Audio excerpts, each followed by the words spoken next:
Hey everyone, thanks for joining us on Wild Breakaway with Wes Walls. I'm Audra Martin. Just a few nights ago, we saw the Minnesota Wild overcome 2-goal deficits twice in the same game for a big win. Tonight, they had a 2-goal lead. Fortunately, it wasn't enough. They'd have to battle back, which is good to see.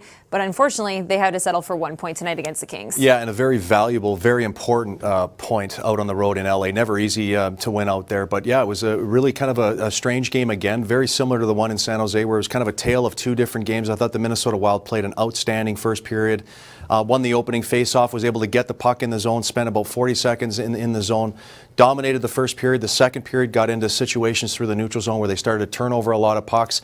The LA Kings gained a lot of momentum from that, were able to battle back from being down 2-0. And the third period was really an evenly played third period. The Kings got a big goal there, a power play goal at the very beginning of the third period. But once again, the Minnesota Wild were able to battle back, scored a huge power play goal very, very late by Zach Parise, able to get the very valuable point, unfortunately lost in overtime. But an outstanding game here this afternoon out in LA. So a very big point, could be a big point at the end of the season. You never know how things are going to play out. But it is a 4-3 overtime loss for the Wild. 24 shots on goal for the Wild, 36 for the Kings. Both teams 1 for 3 on the power play tonight. That means the Minnesota Wild now have a power play goal in 8 of their last 10 games. So great to see things clicking there. Bit of an off night in the face-off circle for the Wild. You don't usually see them come up that short. But, you know, defense, not the same defense we've seen from the Minnesota Wild over the last few games. And here's what the head coach had to say about that.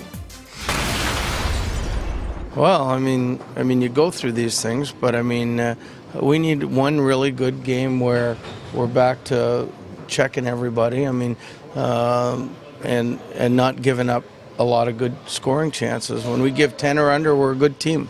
When we give more than that, it's more difficult. But I mean, maybe we got to stop scoring, you know, to get back into the defensive mode. So here's the next 3 for the Minnesota Wild. They wrap up this California road trip tomorrow against the Ducks. Then they head home to take on the Montreal Canadiens. And then Saturday, the always tough Dallas Stars come to town.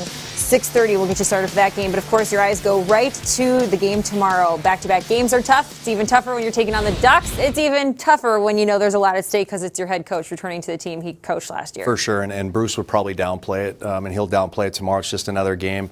Just like the streak against the Columbus Blue Jackets a few nights ago, just downplay everything. This is important to him. He was there for 4 or 5 years as a head coach, had a ton of success. And I can just tell by the way the players are playing for Bruce, they really like him.